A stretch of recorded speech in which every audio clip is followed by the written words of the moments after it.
Chers bien-aimés, shalom, que la grâce et la paix de notre Seigneur soient sur vous au nom de Jésus. Je veux juste prier, Seigneur, merci pour ce moment que je te confie. Permets que ton nom soit élevé, magnifié et permets de diriger nos pas au nom de Jésus. Amen. Bien-aimés,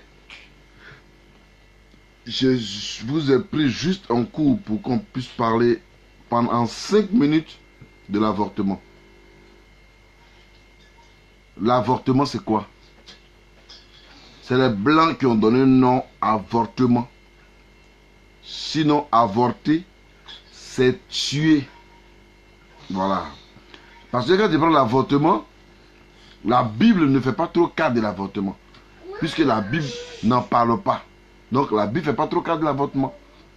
Mais, par contre, dans les 10 commandements, il est écrit, tu ne tueras point. Oui. Donc toi qui m'écoutes là, la Bible dit tu ne tueras point. Ça fait partie des 10 commandements de la Bible. Voilà. Et nous, en tant qu'enfants de Dieu, on ne doit pas cautionner ces sauvageries d'avortement. Une femme qui va rien que pour avorter un enfant, c'est une meurtrière. Tu commets un meurtre. Et Dieu n'aime pas ça. Et tu peux, n'est-ce pas, ça peut te conduire en enfer. Est-ce que vous me comprenez un peu? Voilà. Un enfant est un bonheur. Un enfant n'a jamais été un malheur.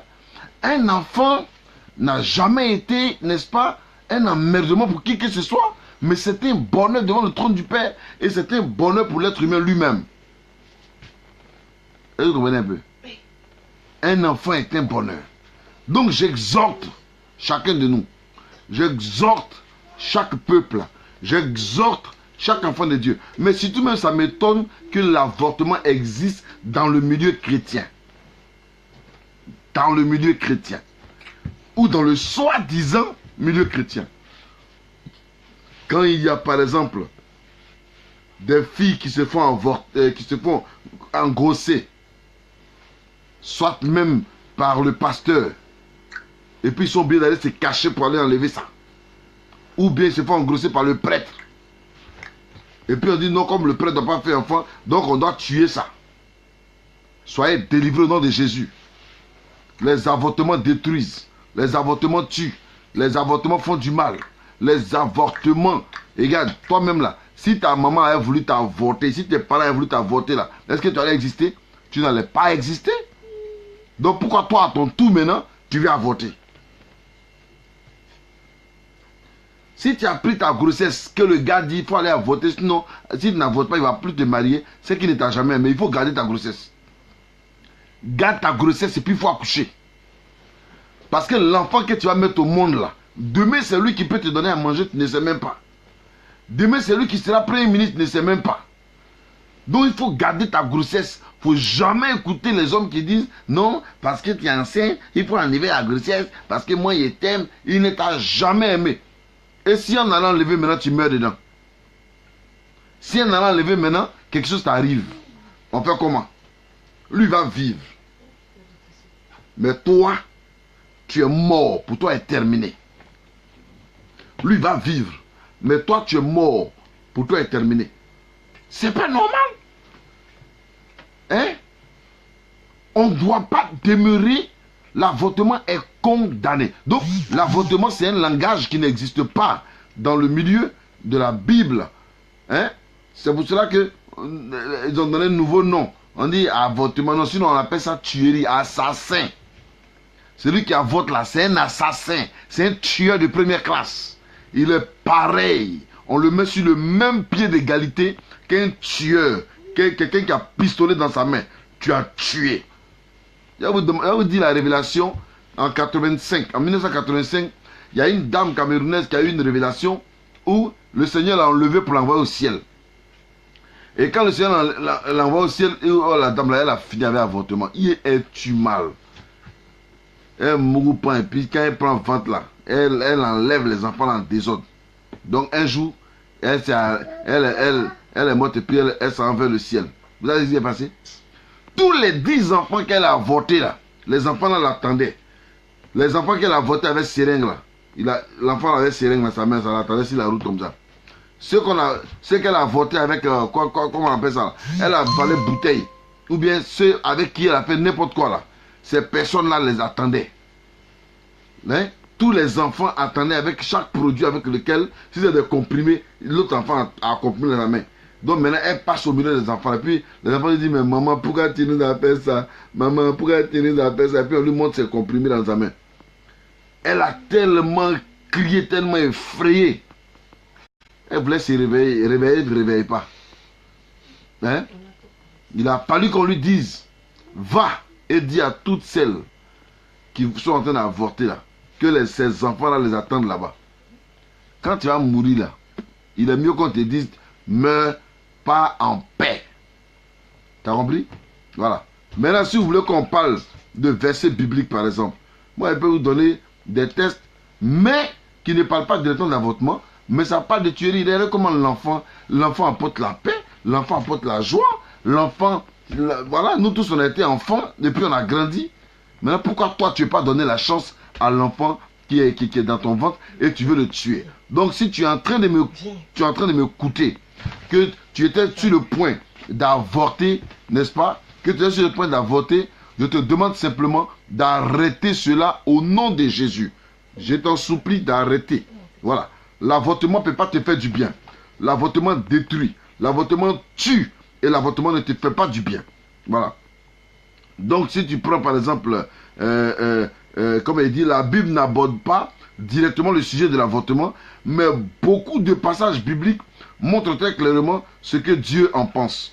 Dans Jérémie chapitre 1, le verset 5, n'est-ce pas, nous dit que Dieu nous connaît avant même que nous soyons formés dans le sein maternel. Donc imagine-toi que avant même qu'on soit apte à venir dans le sein maternel, Dieu nous connaissait déjà. Mes amis, si Dieu nous connaît déjà avant qu'on est dans le sein maternel là-haut, maintenant il nous connaît plus, quelqu'un s'en te tuer. Aujourd'hui, quand les djihadistes là se mettent à tuer les gens, ils disent, hey, mais les djihadistes, ils sont mauvais, c'est eux qui tuent les gens. C'est la même, on doit les enterrer. Mais toi, tu fais avortement là, tu es même chose, maman djihadiste. Tu es comme maman djihadiste, nanan djihadiste, grand-père, grand-mère djihadiste. C'est toi. Arrêtons cela. Donc, si vous me prenez en marche, dès que je finis, partagez la vidéo au maximum. Chez tous les païens même, chez tous les chrétiens. Aujourd'hui, l'avortement, c'est devenu quelque chose. Que ce soit pasteur, que ce soit prêtre, que ce soit monseigneur, que ce soit quoi encore là, les noms là. Chacun rentre dedans. Et puis on dirait amusement. Et on pense que ces enfants qui sont issus là n'ont pas le droit de vivre. C'est pas normal. C'est pas normal. Si tu as une fois avorté, c'est-à-dire que tu as une fois tué. Si tu as une fois tué, il faut te repentir. Il faut demander pardon à Dieu. Il faut pleurer pour que le Seigneur te lave. Pour qu'il purifie ton corps. Il purifie ton sang. Alléluia. Pour que Dieu te pardonne véritablement. Parce que tu es un assassin de première classe. Ou bien une assassine de première classe. Ah oui. Ah oui. Et puis souvent, hein, soit on le fait et puis on ne veut pas reconnaître. Mais quand tu reconnais ton mal, quand tu reconnais ton péché et que tu demandes pardon à Dieu, l'Éternel qui est vivant t'accorde sa grâce. C'est pour cela qu'il faut reconnaître son tort devant Dieu. L'avortement conduit à la mort. L'avortement conduit en enfer. L'avortement n'est pas de Dieu. Oui, oui. Parce que Dieu, avant que nous ne naissions, il nous connaissait déjà. Donc si toi tu es homme, que tu es en train de m'écouter, si tu es en train de dire à ta copine d'avorter, il faut changer d'avis très tôt.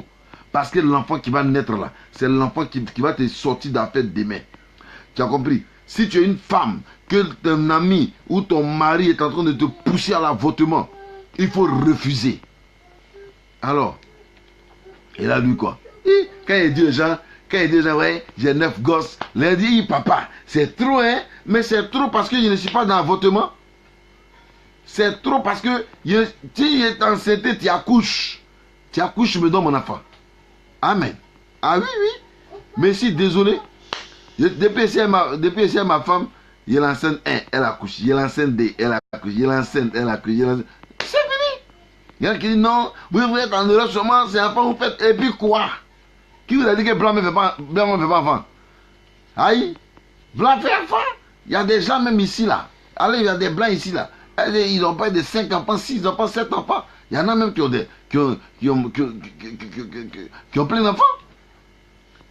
Alors, si l'enfant doit naître, l'enfant naît. Hein? Et s'il naît, alléluia, on s'en devant. Ces enfants, on va grandir avec eux ensemble. Hein? On va grandir avec eux ensemble. Et ce sont nos enfants. Voilà. Donc, maintenant, de manière particulière, peut-être que il y a eu, on te dit non, ton enfant, ok, on a vu dans chose que ton enfant, son nez sera gros. Et comme toi, tu n'aimes pas les enfants qui ont gros nez, tu dis on est qu'à l'enlever rapidement. Sois délivré au nom de Jésus-Christ de Nazareth. Écoute-moi bien. Si ton enfant a gros nez que tu ne veux pas la pardonner, il faut la coucher et puis viens me donner. Ma femme et moi, on était en Italie. Et puis, on allait un jour à l'hôpital pendant qu'elle était enceinte. Et je crois, ouais, elle était enceinte de Renato. Je crois bien. Ouais, elle était enceinte de notre fils Renato. Et puis, vous savez ce qui s'est passé? On arrive à l'hôpital. Maintenant, les Blancs, quand ils ont fait les examens, on ne sait pas qu'elle... Bon, moi, en tout cas, on savait, mais on ne savait pas trop que c'était une grossesse. Donc, quand ils ont dit qu'elle était enceinte, il faut me voir. Oh, j'ai fait comme les Blancs, là. Vous voyez, les Blancs, quand on dit femme enceinte, ils tombent dans les paumes en même temps, ils rougissent. Bon, moi, je suis noir, je ne peux pas rougir. Donc, vous me voyez. Oh, maman, oh, c'est bien. Docteur, ça me contente. Les gens, je suis content, docteur. Le docteur dit, oh, Agouri, vous êtes content, c'est bien. Vous avez combien d'enfants? On dit, non, lui, là, c'est le 8e. Docteur est découragé. Il dit, aïe, c'est le 8e, vous êtes content comme ça, là. Mais, donc, pourtant, on n'est qu'à pleurer. On ne pleure pas. Les gens peuvent vous exhorter à aller enlever les grossesses. Mais écoutez-moi bien, vous qui enlevez les grossesses là, vous êtes la même chose comme les djihadistes, même chose comme les tueurs, même chose comme les buveurs de sang. Vous êtes pareil que les démons, vous êtes pareil que les sorciers. Dieu va se lever contre vous. Toi qui aimes affaire d'avortement là, Dieu se lève, il faut bien me regarder. Dieu se lèvera contre toi. Il va se révéler à toi. Ces enfants-là, tu vas les voir dans ton rêve. Et si tu n'arrêtes pas, Dieu se lèvera contre toi. Si tu n'arrêtes pas, Dieu se lèvera contre toi. L'avortement n'est pas de Dieu. Que Seigneur, que cette parole apporte à ton esprit réflexion. Sois béni. Shalom.